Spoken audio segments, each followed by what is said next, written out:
Good morning from Somerset. As you can probably tell from the title, I've come back to test out EcoFlow's Delta Pro, which is actually the biggest power bank in our range. I've been eyeing these up for a few years, always seemed a bit overkill, but they finally sent me one, and yeah, I'm going to test it.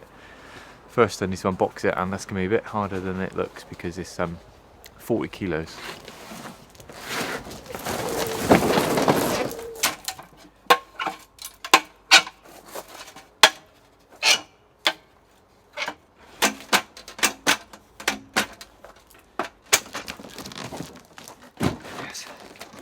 You know it's going to be a unit when they sent 2 men to deliver it.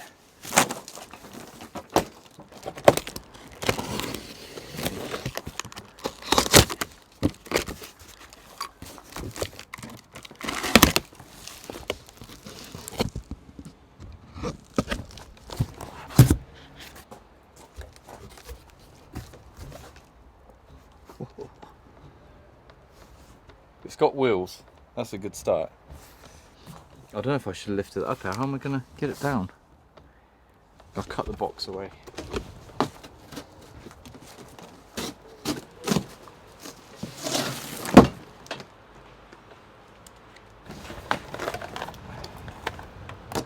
There's a solar panel connection cable. Can't think what these are called off the top of my head. They're like standard solar panel connections. And this is EcoFlow's, what they use for pretty much everything, charging from solar panels to cigarette sockets.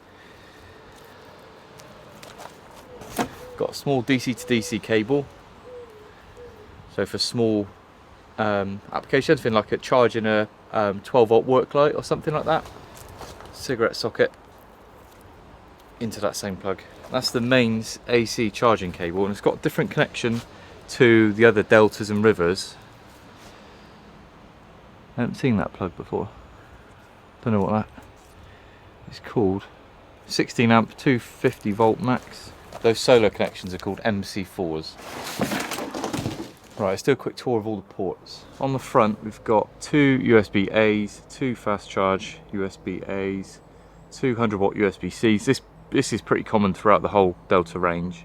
4 AC outlets, which again is pretty standard to the Delta range. Side hatch here I've just seen. It's got like a hardwired DC output, 30 amps max, a 10 amp cigarette socket output, 2 of the DC outputs. That looks like an internet connection. Let's see it pairing. I'll go for all this in depth in a minute. See if I can get in that one.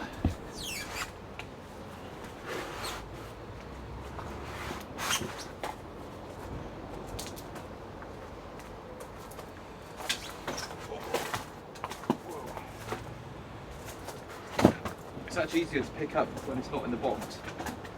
Actually not ridiculous. Second port down here.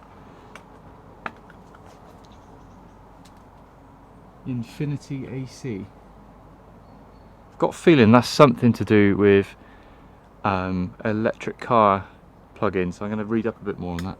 And on the back we've got inputs, so solar panel or cigarette socket, that's AC input. Fast charge, slow, that depends on if you've got a smaller generator. I think if you put it on slow or custom, you can change it so you don't overrun your generator. Reset, and then battery port 1, so that's for an extra battery, that's also for an extra battery. Like I said, it's got wheels on it, which is handy, and I think the handle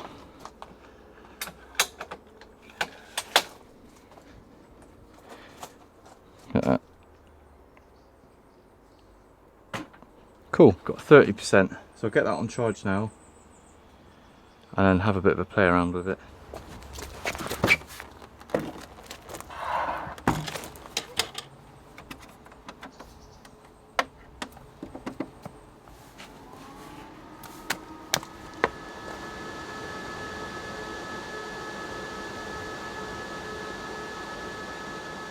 So it's finally time to see what this will actually power. AC output on this is 3,600 watts max. That's continuous with 4,500 boost thanks to X boost, and then peaks at 7200 watts. There's really not a lot that it won't power. I actually can't think of anything off the top of my head. Generally most appliances in a house are around 2000 watts, so like washing machine, tumble dryer, fridges and freezers are quite a bit lower. So this would power 3600 watts total, so you could have, say, a washing machine and a tumble dryer potentially running at the same time. I'll see what I can find here to try and max it out, but it might be a struggle.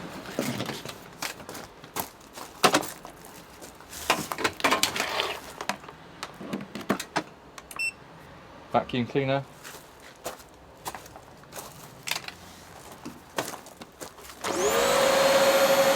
Workshop kettle. Dusty workshop kettle.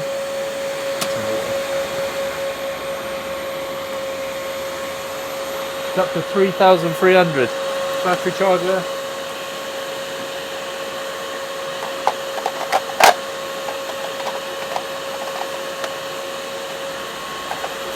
Electric chainsaw.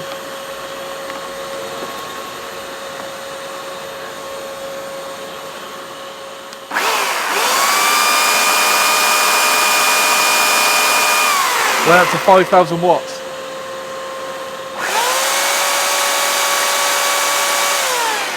Kettle's still going, it's only down to 96%. That's crazy. That generally would run a house. 94%.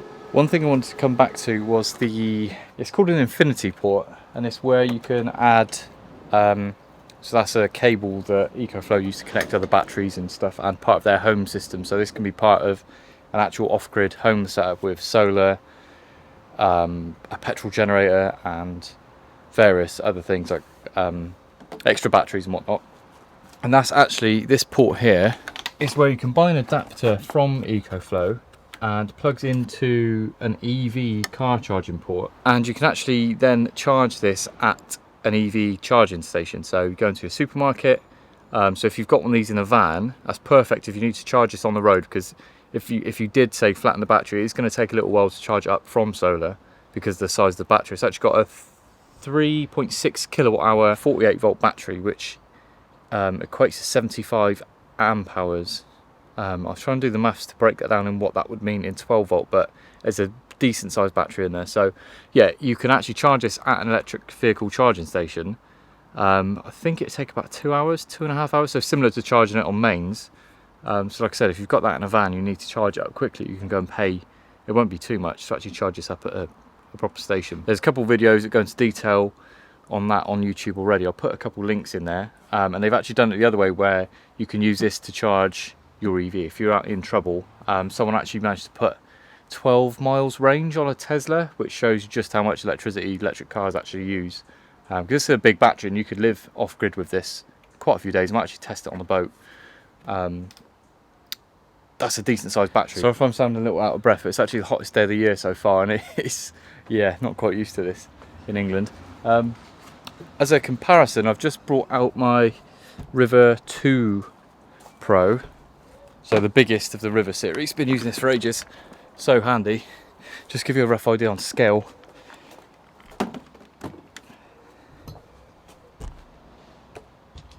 This is the biggest River, this is the biggest Delta. I'll put some figures over here versus here.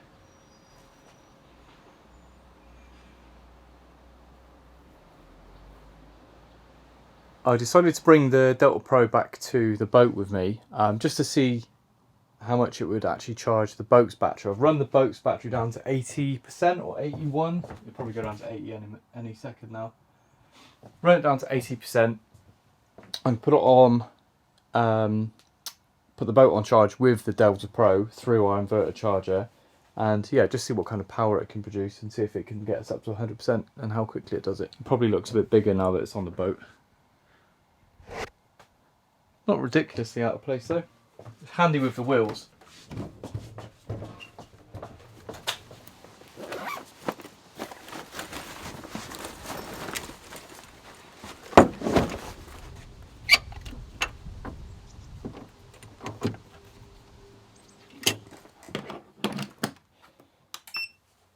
So it's putting out about 1600 watts, and it will run that for about 2 hours. I've got a feeling that the Victron is actually set at a limited current. So if I change that, I can't remember how I did this. Our AC current limit. We can take this up to 13, which would be standard. Accept. 2000 watts coming in, 108 amps. Just let you know, did I tell you I turned the solar off on purpose just to run it down, so there's no solar coming in even though it's lovely out. Did that on purpose. 5:45 and it's 97%. That's been 30 minutes. It's 6:15 now and we're at 99%, but it's obviously slowed down because of it's gone into absorption. Oh, it's 100% now. So 20% is gone up on here. And we are down to 72% here. So just under 30% capacity of the EcoFlow will give you 20% capacity on our boat battery. You do lose some, what do you call it, through the conversion and stuff, and just heat coming out the cables and whatnot.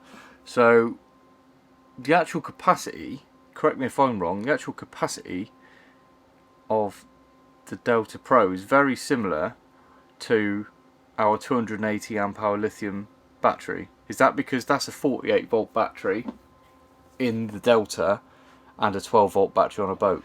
Before I filmed this today, I charged the Delta Pro from the boat batteries just to get it right up to 100%, and I'll show you now, but it basically the Delta draws too much power when it's on full charger mode for our inverter to handle. It's a big inverter, it's like 3000 watt. So I noticed a function, which is actually really handy, of turning down the charge rate similar to what I do on our inverter when I plugged in the generator, so it didn't overwhelm the generator. I do with the Delta Pro. I'm getting confused. I get really confused. Let me show you. So when I charge this up, AC charge speed switch. It's the slow custom one that. So I put it on fast and I'll plug it in. I'll show you what it does.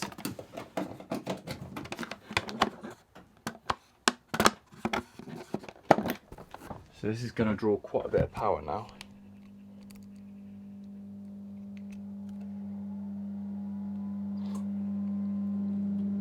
Nearly 300 amps, 3,800 watts, which is going to probably trip this. See the overload? That's overloading. Now what we can do,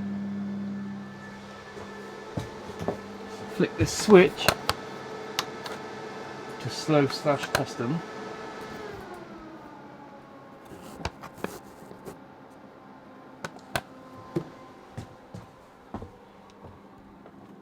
And it takes it down to about 500 watts and 37 amps.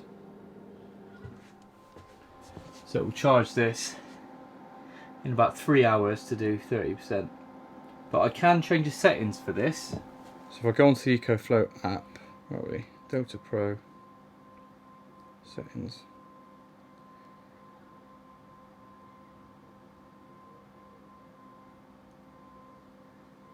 I can change from 400 watts, just take it up to 1000.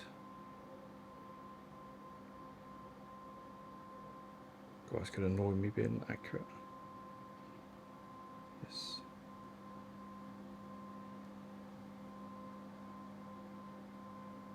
And that's taking it up to 1000 watt. And then that should, yeah, just taking 1200 watts from this, 95 amps, and giving us pretty much 1000 watts input, and it'll do it in an hour.